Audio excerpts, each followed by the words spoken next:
I was there yesterday. I wasn't in the Atlanta rally because, very cynically, the only place that gathering is allowed across from the state capitol is a place called Liberty Plaza, and it can only hold 5,000 people. More than that, they don't allow. And so I don't know why they chose that. So by 10:05, there were more than 5,000 people there, and people had to find other places. We decided to do it in our own town of Decatur, around the courthouse. And here's a Decatur rally for No King's Day. If people came and they had a sign, they got a popsicle. That's my town. When I was about 10 years old, my father, who was a biological research scientist, took our family on a trip to the top of the mountain directly across from Mount Whitney, the tallest mountain in the continental United States, in California's Sierra Nevada range. Unlike the majestic snow-covered landscape of the Sierras and the Rockies, the place he drove us to around perilous curves was dry and desolate, like the desert heights of biblical lore, like the ones overlooking the Promised Land. There's actually a Stanford research mini station there, and that's why he knew about it, and that's why he took us there. He brought us there, as he had to so many other wilderness places, to see what was at the time thought of as the oldest tree in the world. In that very spot, a gnarled bristlecone pine tree. If my recollection serves me, nothing much to look at, scrubby and ordinary. Yet and still, my experience of being up that high in that ancient a place was as close as a place as I've ever been to what some call God, connected to a timelessness and a unity that is barely translatable in common language. And it isn't just because I was 10 years old. I just didn't have the words for that experience, to be around something that old in such an ordinary place. In other words, I had a connection with unfiltered reality, which, according to Underhill, was a definition of mysticism. The stuff of stuttering, like Moses did, when in that legend in the Hebrew Bible, he came down from the mountaintop and described his own strange encounter with what? A burning bush. So what I have described to you this morning, just briefly, out of a decades-old memory, is what is commonly called a mystic experience. A sense of awe and wonder, and the overused and abused word mystery. Quaker theologian Rufus Jones, an immensely popular spiritual thinker in the middle of the 20th century, and an influence on social activists like Martin Luther King Jr., while believing in the healing and vitality of mystical encounter, divided mystics into two categories. The first category he called negation mystics, and the second category he called affirmation mystics. The first category sought what depth psychologist Abraham Maslow would later describe as peak experiences. How many of you know Maslow and the hierarchy needs? So you have a peak experience and you can go home from living after that. Basically. The ecstatic rapture of the union with the divine, which Jones regarded as spiritual escapism. Rather, we are told, he looked to those he described as affirmative mystics for guidance. Such mystics, whatever experiences or visions they had, in his words, do not make these experiences the ends of life, that which we aspire to, but the very beginning of life. They only give us direction. They only give us energy for the real work that we have to do in the world. He valued not the vision, but the way in which the mystical experiences empowers the participant to service in the world. For Jones, the mystical is to be sought, he said, not for its feeling state, but for what he calls its motor effects, what he calls its social utility, its usefulness in transforming us, and in doing so, transforming our society as a whole. In other words, as a means to an end, a means to being in the real world and transforming in the real world. Rufus Jones and his sense of affirmative mysticism, that which does not humble us or deprive us of our will and power, but rather inspires and empowers us, was the mentor and model for African-American preacher and teacher Howard Thurman. How many of you know Howard Thurman? And any of us who know about Howard Thurman know that all of us should know about Howard Thurman, because he was the most influential spiritual figure in the life and work of Martin Luther King Jr. Martin Luther King Jr. carried Howard Thurman literally in his pockets during all the work that he did. That's how important he was to him. It was mysticism that fueled social change for MLK, and in particular the civil rights movement, and not just the individual mountaintop variety, but most especially the mystical experience that, as Rufus Jones puts it, flourishes best in groups. For him, this sort of group mystical experience best happened in Quaker-style worship, with its rhythm of silence and spontaneous word. So that moment we just had of meditation might be a place that as a group we can really have a mystical experience. What does group experience of mysticism look like? How do we develop and enhance what might be called a congregation of mystics? And how many of you sort of cringed at the title? It's okay. Nobody? Well, good for you. How do we develop and enhance this? For me, it has meant looking outside the Unitarian Universalist framework for memories and for models. So while I usually identify myself as a lifelong, faithful Unitarian, which implies an unbroken line of UU membership and worship participation, truth is, and I'm admitting it to you this morning because you're all my friends, that there was a 3-year period in my mid-30s when I left the congregation that had been home to me and my children for many years. The leaving was painful, the result of what I still believe was the mishandling of a case of sexual misconduct on the part of the senior minister. So my friend Bonnie and I learned about a very religiously liberal congregational church across the San Francisco Bay from where we lived, a place where the creation spirituality work of the former Catholic priest Matthew Fox could be heard, where rabbis Joseph and Nathan came to sing, and where on any given Sunday morning the congregation would be led in what seemed to me to be unprompted, heartfelt a cappella song. The minister was a very short man with a very large voice. The opening words were always sung softly at first and then rising. Ubi caritas et amor, ubi caritas Deus ibi est. Could you sing that with me if you could? Any of you who grew up Catholic probably know it. Ubi caritas et amor, ubi caritas Deus ibi est. And what does it mean? What is the English translation? Where there is charity and love, there is God. Where there is charity and love, there is God. For the religious humanist in me to be moved, so moved as I was week after week by this simple chant, never failed to astonish me. And astonishment is always good. It's always a good and motivating thing. There were other songs we learned and sang as the Spirit seemed to move that minister from week to week.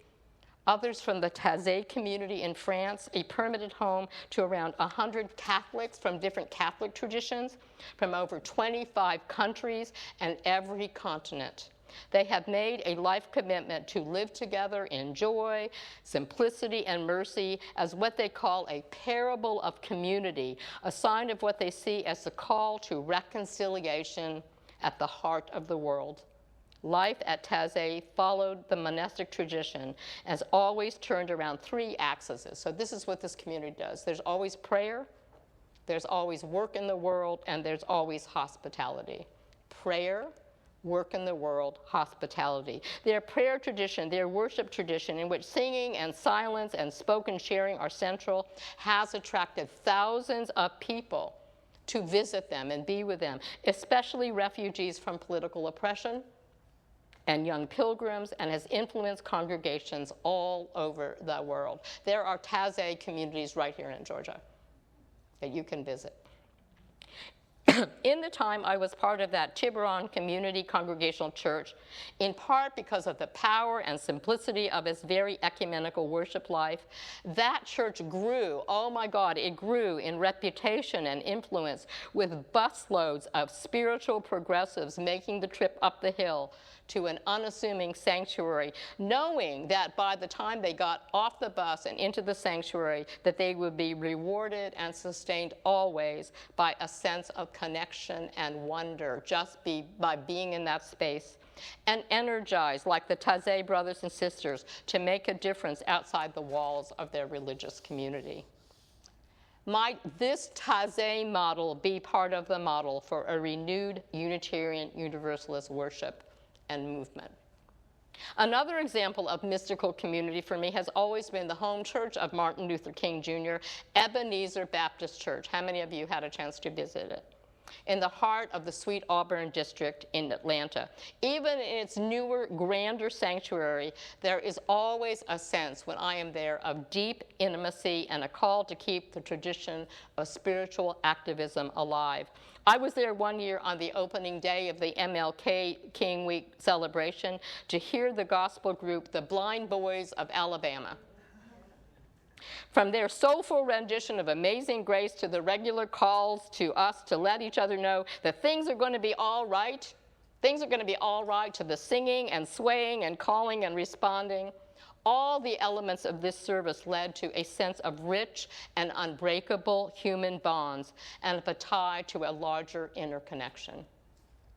Might this deliberate and artful creation of a spirit of mutual caring and mutual joy also be a model for a renewed Unitarian Universalist worship and movement?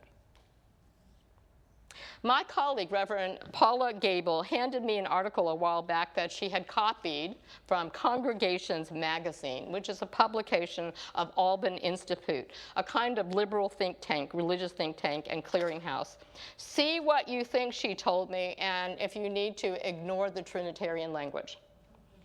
It was a piece by Christian minister and theologian Graham Standish on the ways we might create congregations of mystics, and in doing so, reignite our passion for encountering and experiencing God or the common good, however we define it.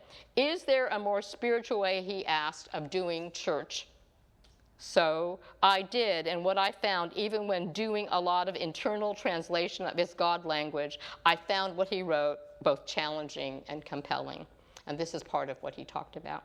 Standish described how his seminary experience seemed dry and lifeless, caught up in ethical and moral and theological equations.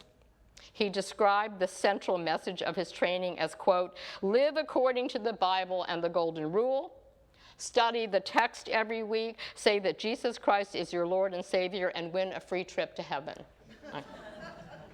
It was only when he began to learn about and study about and emulate the lives of true mystics like Francis of Assisi, like Julia of Norwich, who he saw as seeking to love what they understood as God with everything they had and to love others as themselves, that he had any sense of being spiritually fed.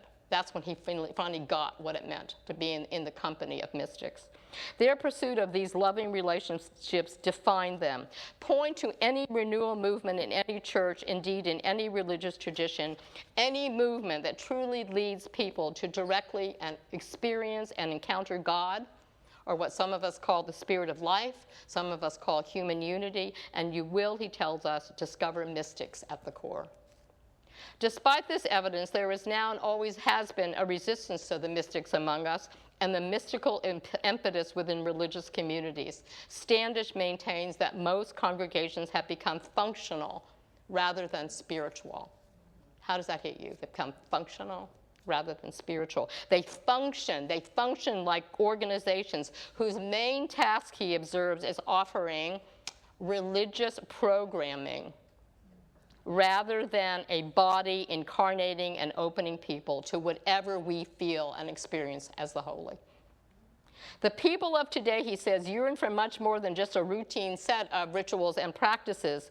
A survey of mainline, not fundamentalist parishioners found that spiritual foundation was an integral part to a very great extent of the motivation of why they joined a religious community. For more than 40% of the respondents, that's why they joined a religious community. Yet only 6% reported that spiritual formation was an integral part of their immediate congregational or denominational life. Part of the reason for the disconnect, the author of this article suggested, is that the leaders that are called forth at both the lay and ordained professional level are chosen for their functional abilities. Does he have experience in management? Is she organized? Do they have the ability to get things done? We rarely ask them, he suggested, where these leaders were spiritually. We rarely ask if they have well-developed spiritual practices, whether that means in our own UU tradition a belief in a conventional God and therefore following a conventional God, or the pursuit of deeply rooted interconnection and individual wholeness, which is also a spiritual quest, and which I think really does fit for a lot of Unitarian Universalists, a rooted interconnection and individual wholeness. That is the goal. That is one of the goals we have. We do not seek for spiritual openness, he said. We do not trust that there are leaders who, as Standish calls them, are mystics operating in the real world. So how do we fan the mystical embers of religious community? Standish proposes that there are specific practices and techniques that congregations can adopt. And some of them you're already doing quite well. So before I even tell you, congratulations. Such as offering spiritual retreats. Such as offering classes on all kinds of prayer and meditation. You're already doing some of that. And programs on spiritual practices. But he says congregational transformation requires more than a shift in programming. It requires, in his words, a new way, a more spiritual and mystical way of doing church. Much of what he describes is problematic for me, or rather the way he describes things is problematic to me. Quite frankly, as a religious humanist for whom, as I've indicated, anthropomorphic God language is simply not helpful. He says, for instance, that the business of our congregations would be spiritually enhanced by tossing out Robert's Rules of Order for more reliance on asking leaders to call upon the will of God. Doesn't work for me. It might work for you, but for some of us that doesn't seem to work.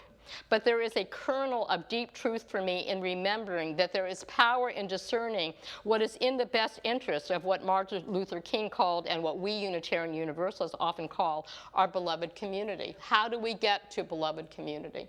And we get to it, he says, mystically. That's how we're going to get there. He calls for congregations to be less reactive and less proactive, so throw out those strategic plans. Ooh.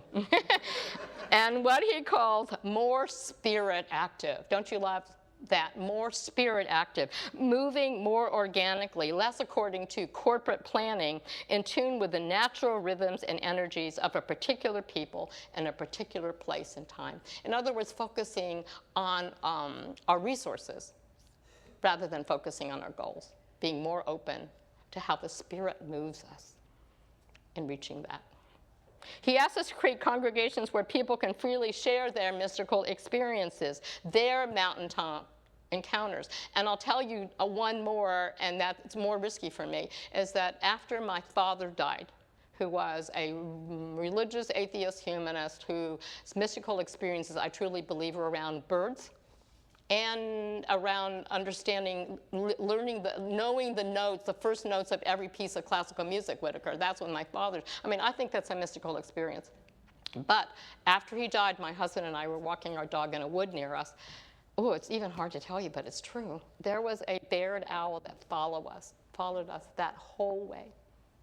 A barred owl. My father, a famous bird watcher, a barred owl following us. I want to be able to share that experience as a Unitarian Universalist. You don't have to believe it, but I want to be able to share it without embarrassment. So where people can freely share their mystical experiences, their deepest connections, whether it's in sermons or newsletters or websites or groups and conversations, without fear of ridicule and with opportunities for support and guidance from each other. Unitarian Universalist minister Tom Owen Towle reminds us that our liberal religious tradition aspires to be an intentionally diverse and inclusive faith experience. Consequently, he notes, our history has contained a Joseph Priestley, whose wisdom came through the empirical avenue of science, a Margaret Fuller, whose transcendentalism honored internal communion with the divine, a William Ellery Channing, who claimed reason was the doorway to spiritual enlightenment, and a Clara Barton, who found transformation through service as a nurse. In other words, there's all kinds of ways to get into that and be part of a spiritual community. We seek, as he writes, to live reasonably, intuitively, and compassionately, all at the same time. Our mysticism might not be the mysticism of more orthodox faiths, but in the words of our own Jacob Trapp, who was a preeminent UU mystic, I like to think of mysticism as the art of meeting reality. There you have that reality word again. The art of richer and deeper awareness. It's an experience that comes unbidden, the ineffable experience of that oneness flooding in to overwhelm our illusions of our aloneness and our illusions of our separateness. There are moments when life seems vivid and resplendent, when a more than mortal splendor breaks in, when there's a touch of grandeur and glory in just being alive. How many of you have had those experiences? All of that, ineffable glory. If that be mysticism, I definitely call myself a mystic. Having gone to the mountaintop literally and felt that wonder and connection, or held my babies for the first time, or touched the hand of a stranger and knew we were part of something larger and deeper and more unified, and being part yesterday of what I knew was a movement of millions of people, I could feel it. I could feel that interconnection. It was, for me, a mystical experience. So what comes to your mind when you hear the word mystic? And how comfortable are you with mystical experiences and the possibility of creating, I wouldn't say creating, growing this culture in this community that makes this a norm? In this congregation, what nurtures the mystical life among your members and what could act as an obstacle? In other words, what keeps this fellowship at a functional level and what opens this fellowship up spiritually? To what extent is this community reactive, proactive, or spirit active? In the words of Reverend David Brumbaugh, may this congregation be dedicated to the proposition that beneath all differences and behind all diversity, there is a unity that makes us one and binds us together in spite of time, in spite of death, in spite of the space between the stars. Let us pause in silent witness to that unity.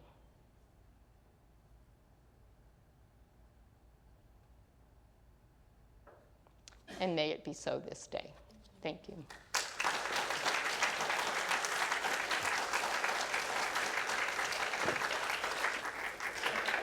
Okay. Thank you very much. Does anyone have any questions, comments, or anything that we'd like to ask before Marty leaves the platform?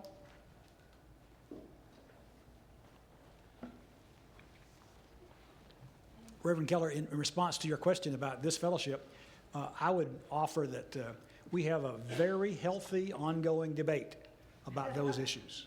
We do. And I really mean that. I think we don't agree on a lot of things, but we are open to each other's opinions and each other's convictions, and that is an ongoing debate. Back over here. I will add to what Ron is saying that Connie had something. I thought you said you were. No, go ahead. Okay. We're coming up soon. We're going to be actually having people come up and give their spiritual journey as part of our programming. Very good. So. And you'll see the diversity. Mm-hmm. I want to thank you. You gave me a phrase that I've been searching for, the anthropologic language of God? Anthropomorphic. Anthropomorphic, yes. That means the God is created in our image, Yes. But not the that- other way around. But the language, that's what always was a barrier to me. And so I'm working on that.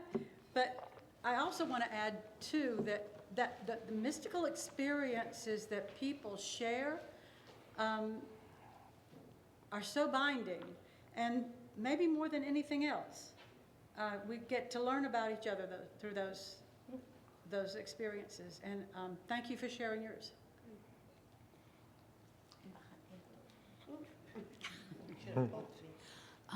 So I just wanted to say that in July, the Women's Book Group, the book that we're reading is Awe, kind of a description of different wonders.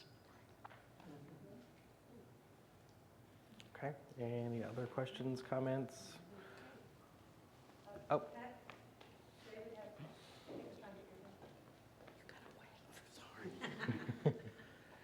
I think it's so funny that some of y'all might not recognize me. I've been a member for a long time, but I got into the habit of sleeping in on Sundays. But it's so funny. I saw the topic of conversation today, and I have been wanting to come back to the UU for so long because this has always been my family at heart. I read the midweek announcements with such regularity and vigor, just so I know what's going on with everyone.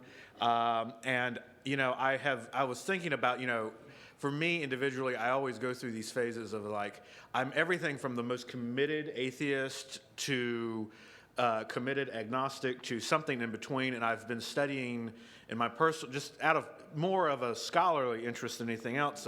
I read the Gnostic Gospels by Elaine Pagels. And it was so interesting that she was at these Gnostics and these early Christians were asking the same questions that made me kind of leave the Christian faith. But, and I was thinking about all the things that I believe and all the things that I feel. And I was like, it's perfect that I'm a UU, though. Like, I always have identified as a UU because this is the only place where that level of spiritual exploration is not only welcomed, but expected and normal. And so I just... speaking of the mystic and the mystical experience, I've kind of had one this morning just being here, coming here and being here and hearing this at a time when I had been thinking about all of these things. And so it's just, I have always been a UU, and I've never been so proud to be a UU. So thank you. Thank you. Crystal.